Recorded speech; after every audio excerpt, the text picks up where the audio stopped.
Avec ma mère, j'entendais des small talk qui m'ont raconté après en mode « Non mais le gars qui a jamais bricolé à la maison, qui s'en fout, qui est parti dans des études de gestion, de compta, et qui vient nous demander pour se lancer dans le BTP. » Ils ont débloqué, ils n'ont pas trop compris, mais ils faisaient confiance.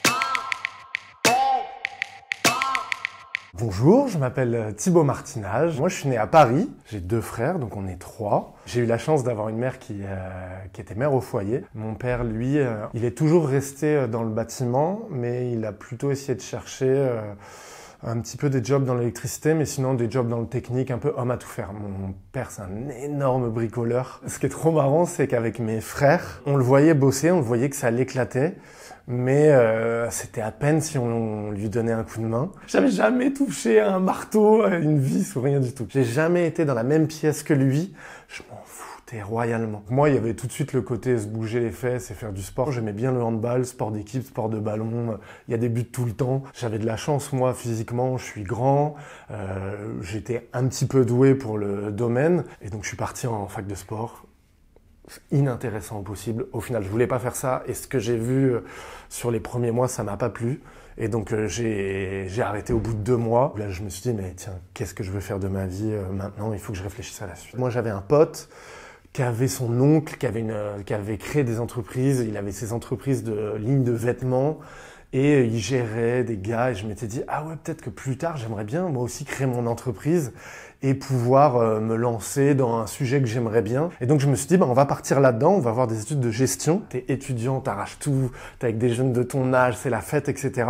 Et en même temps, tu te rends compte que, putain, il se passe plein de choses dans le monde. Ça m'a passionné de voir qu'il y avait du droit, qu'il y avait de la compta, qu'il y avait du marketing. En revanche, ça m'a aussi mis dans une panique un peu de ouf. J'avais l'impression que si je continuais en licence là-dedans, que si je continuais en master, et que ça allait me permettre de devenir expert dans le fait d'ouvrir une boîte, d'être bon niveau comptable, bon niveau com, etc.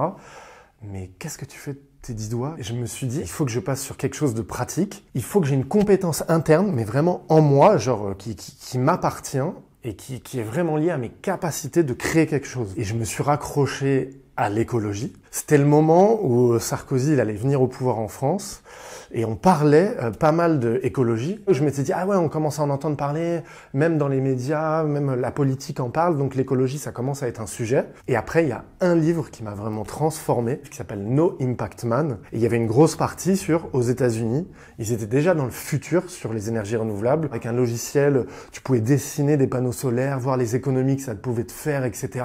Je m'étais dit, non mais là, j'ai trouvé cette info dans un bouquin, je suis sûr que j'ai détecté quelque chose, faut que j'aille là-dedans. Je vais travailler 3-4 ans là-dedans, je vais essayer d'avoir plein d'expériences métiers pour avoir la légitimité terrain pour le fait de savoir faire. Et derrière, je monterai une boîte là-dedans, je vendrai des panneaux solaires, je vais me faire une blinde.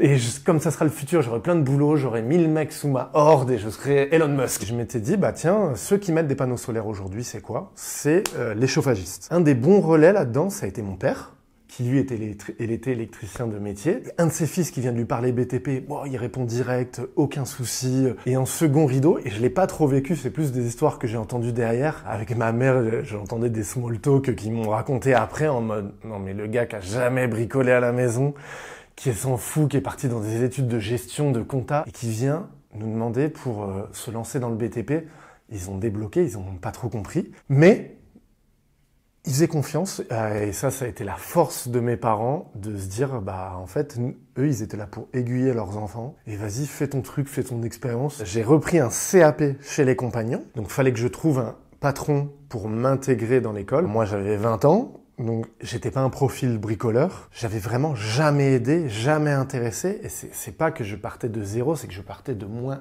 1 milliard, quoi. J'ai mis 3-4 mois à faire du phoning tous les jours pour trouver un patron. Je l'ai trouvé.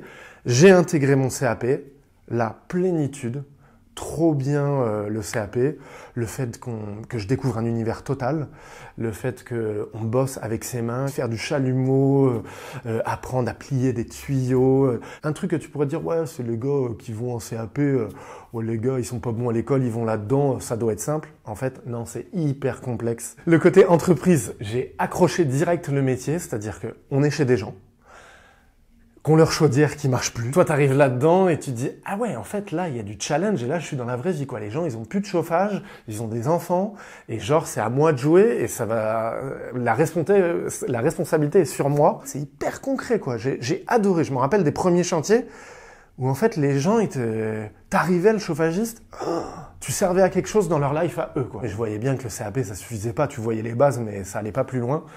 Et donc, à ce moment-là, donc j'étais à Lille à ce moment-là, et à Dunkerque, l'année où ça se passe, ils ouvrent un DUT génie thermique énergie, donc un DUT, mais spécialisé dans le technique, et qui ouvre en alternance. J'ai eu de la chance, j'ai trouvé des boîtes en alternance qui travaillaient dans le solaire, ce que je voulais faire. Avec le premier patron, j'avais plutôt travaillé dans le gaz. Et après, j'ai fait de l'énergie bois. Pose de poêle, pose de chaudière à granulés, pose de chaudière à bûche. Et dans la rénovation énergétique, tu as un peu 4 grandes familles. Tout ce qui est gaz, tout ce qui est solaire, tout ce qui est énergie bois et tout ce qui est pompe à chaleur. Il me manquait la pompe à chaleur. Et donc, il fallait que j'ai cette 4e corde à mon arc. Parce que moi, ma vision, ça a été de me dire, si j'arrive chez un client qui veut faire des économies d'énergie, rénover sa maison, et ben je pourrais pas juste lui dire « Ah mais moi mon expertise c'est le solaire, faut que tu mettes du solaire, du solaire, du solaire, du solaire ».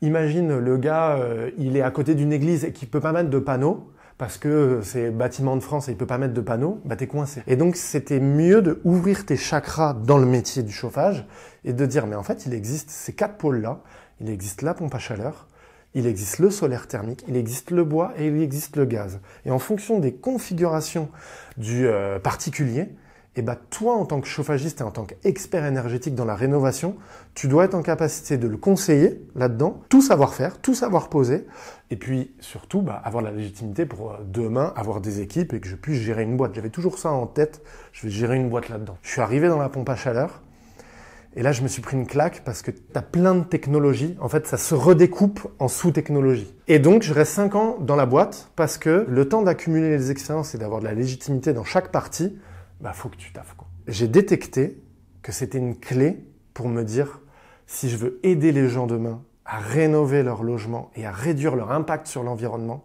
purée, mais c'est là-dedans qu'il faut aller. Et ça a toujours été un second rideau de me dire, ah, peut-être un jour, j'ouvrirai une boîte là-dedans. Et en fait, après, ça m'a un peu quitté le fait de créer une boîte moi-même, parce que je pense qu'au fond de moi, j'ai pas tant ça, la fibre entrepreneuriale. Moi, en fait, depuis que je suis dedans, depuis que je suis en reconversion, j'ai toujours eu un amour infini pour les gens qui, en plus de leur taf, comme les autres, bah, te donner de leur temps, leur expérience. Et je me suis dit, ah mais ces gars-là, ils ont tout compris. En fait, c'est le niveau 2 du métier, quoi. Niveau 1, tu fais ton métier. Niveau 2, tu le transmets. Et donc moi, je l'ai toujours fait. Tout au long de mes expériences, eh ben, j'ai toujours formé des gars. Donc moi, comme je faisais déjà ça naturellement, la boîte dans laquelle j'étais, où j'ai fait 5 ans dans la pompe à chaleur, ils m'ont dit, ça t'intéresse de devenir formateur certifié et de suivre une formation pour apprendre à faire ça de manière un peu plus pro. Bah, moi, j'ai dit, mais carrément, vas-y, on y va, quoi. Donc moi, j'ai été formé à des techniques pédagogiques pour devenir formateur. Quelle est la meilleure méthode pour apprendre à installer une pompe à chaleur qu'un chantier où il n'y a pas de pompe à chaleur, il faut installer une pompe à chaleur et viens, on y va, quoi. Tes apprenants, ils sont plus concentrés.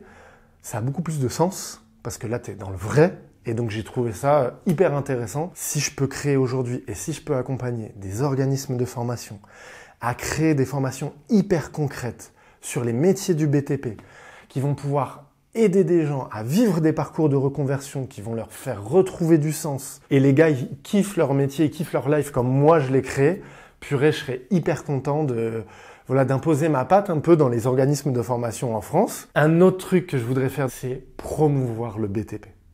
Aujourd'hui, le BTP a une image cata en France. Ne fermez pas la porte et ne dites pas à des gens « Ah non, mais t'es pas bon à l'école, va en BTP. T'es bon à l'école, va dans les filières générales. » Le BTP, en fait, t'as des mecs qui se forment à 15 ans et qu'à 18 ans, ils ont un diplôme et ils ont des expériences. Et en fait, à 18 ans, ils touchent déjà 2000 € net. Et en fait, ils montent chef d'équipe et ils touchent 2500. Et t'as des mecs à 23 ans qui sont à 2008 net, quoi. Donc moi, je voudrais changer glorifier et redonner ces lettres de noblesse au BTP. Et si j'ai réussi ça à la fin, je serais trop content.